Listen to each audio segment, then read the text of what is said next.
रिपु रुज पावक पाप प्रभु अहि गनीय न छोट करी, अस कही विविध विलाप करी लागी रोदन करन। सभा माज परि व्याकुल बहु प्रकार कह रोई, तो ही जियत दस कंदर मोरी की अशी गति होई। जय श्री राम मित्रों, कलयुग के समस्त पापों का विनाश करने वाली श्री रामायण कथा के तृतीय सोपान अरण्य कांड का ये तीसरा एपिसोड प्रस्तुत है। लंकापति रावण का दरबार सजा था। अनेक राक्षस योद्धा दरबार में बैठे हुए थे। स्वर्ण जड़ित सिंहासन पर बैठा दशानन तीनों लोगों को भय से भीत कर देने वाला अट्टहास लगा रहा था। उसकी राजधानी संसार का सबसे सुरक्षित दुर्ग मानी जाती थी। वहां उसकी इच्छा के बिना पखेरु भी पर नहीं मार सकता था। उसका बंदी गृह कितने ही देव, यक्ष, किन्नर और गंधर्वों से भरा पड़ा था। अपने बलशाली पुत्र और पौत्रों के बल पर उसे अभिमान था, इसलिए अब वह निश्चिंत था।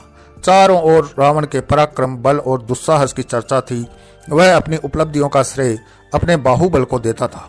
वह गर्व से कहता कि राक्षस समाज का जैसा उत्थान उसने किया वैसा न कोई कर सका और न कर सकेगा। इसी दर्प में चूर वह दरबार में निश्चिंत बैठा नृत्य देखता था और मदिरा पीता था।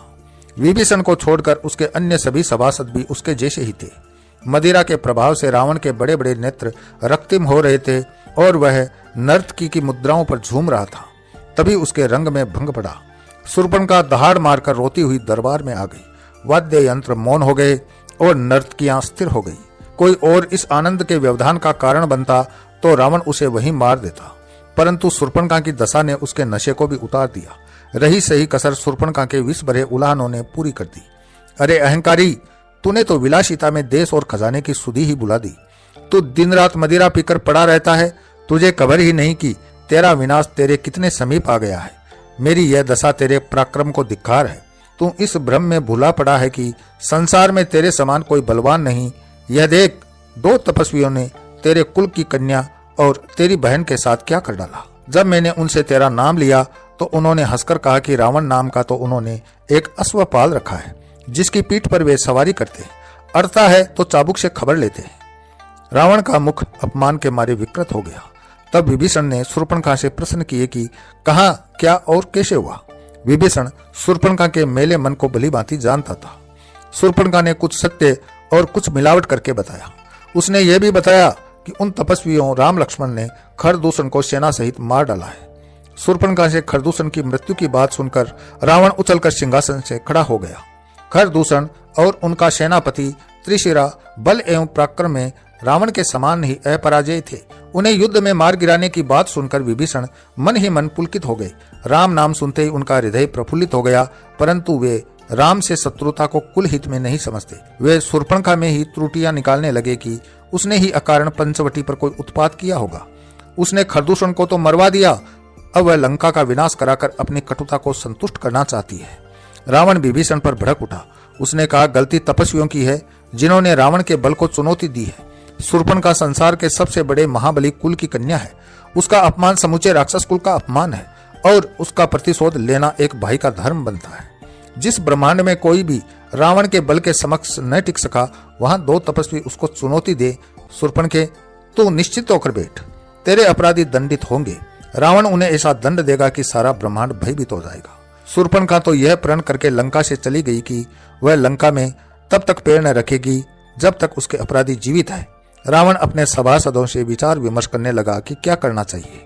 विभीषण ने फिर से रावण को समझाया कि राम से शत्रुता उचित नहीं है, परंतु रावण को जनकपुर में धनुष यज्ञ में किए गए प्रण ने बल दिया कि ऐसा अवसर फिर न मिलेगा। रावण अपने महल में आ गया। मंदोदरी उसके चिंतित मुख को देखकर चिंता में पड़ गई। उसका महापराक्रमी पति जो काल को भी चिंतित कर देने वाला था, आज स्वयं चिंता में था। यह आश्चर्य की बात थी, परंतु कुछ पूछने का साहस नहीं हुआ। रावण ने आज प्रतिदिन की भांति भोजन भी नहीं किया। मदिरा पीते पीते ही रावण किसी गहरी सोच में डूब गया। वह बिस्तर पर भी बार बार इधर से उधर करवट बदल रहा था। उसे निद्रा नहीं आ रही थी। राम का चित्र उसकी आंखों के समक्ष था। धनुष यज्ञ में उड़ती सी दृष्टि उसके लावण्यमयी रूप के सम्मोहन पर पड़ी थी। साधारण से जरा ही तनिक विशेष था, पर ऐसा पराक्रमी कि खरदूषण को मार गिराया। शिव धनुष भी उसी ने तोड़ा, सुबाहु ताड़का भी उसी ने मारे।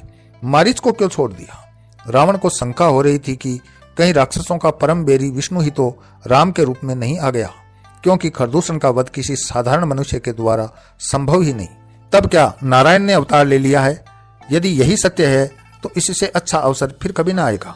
अब तो हट करके भी उससे बेर साधने में ही पुरुषार्थ है। यदि साधारण मनुष्य हुआ तो उसे मारकर कीर्ति प्राप्त करूंगा, और नारायण ही हुआ तो उसके हाथों कुल का उद्धार करूंगा। रावण ने दृढ़ निश्चय कर लिया था। अब वह अपनी तामसी देह से या तो कीर्ति पाएगा या परम पद। आधी रात को ही रावण बिस्तर से उठकर चल पड़ा तो मंदोदरी गहरी सोच में डूब गई। उसे कुछ दासियों ने यह समाचार दे दिया था कि आज दरबार में शूर्पणखा आई थी। उसके नाक कान किसी तपस्वी युगल ने काट लिए और खरदूषण को भी मार डाला। वह जान गई कि रावण की चिंता का यही कारण था।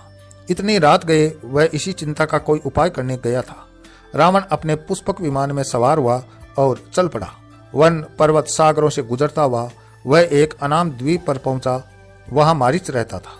राम के बाण ने उसे वहां लाकर पटका था और वह वहीं निवास करने लगा। अब वह भूलकर भी बाहरी संसार में नहीं जाना चाहता। वह द्वीप उसके लिए सुरक्षित था और केवल अत्यंत घनिष्ठ लोग ही उसके इस निवास के विषय में जानते थे। रावण भी उनमें से एक था। रात्रि का अंतिम प्रहर था जब पुष्पक विमान उस द्वीप पर उतरा। मारीच शंकित हो गया। रावण का असमय आना शुभ संकेत नहीं था। उसने लपक कर उसे प्रणाम किया और बैठने के लिए आसन दिया। मारीच ने भोजन के लिए पूछा और बताया कि आज उसने सागर से विशेष जीव को पकड़ा था जिसका स्वादिष्ट मांस रखा है। तो रावण ने उसे झिड़क दिया कि उसे नीरा राक्षस न समझ। उसने जीवन में कभी मांस भक्षण नहीं किया। वह जन्म से ब्राह्मण था। मारीच उसके इस गुण से परिचित था। वह अहंकारी, निर्दयी और निर्मम था, परंतु कुछ गुण उसे विशिष्ट बनाते थे। रावण ने मारीच से सीधा प्रश्न किया, तू राम को जानता है? मारीच रावण का प्रश्न सुनकर सहम गया। राम को उससे अधिक कौन जान सकता है? उनके एक साधारण बाण के वेग से वह उड़कर जब इस द्वीप की चट्टान से टकराया था तो उसे स्मरण नहीं कि वह कितने दिन तक मूर्छित पड़ा रहा था। बस यह अनुमान लगा कि जैसे उसे किसी ने खरल में रखकर कूट दिया। महीनों तो वह अपनी जगह से हिल नहीं सका था। इसी के साथ मैं अपनी वाणी को विराम देता हूँ। अगले वीडियो में फिर मिलते हैं। तब तक के लिए जय श्री राम।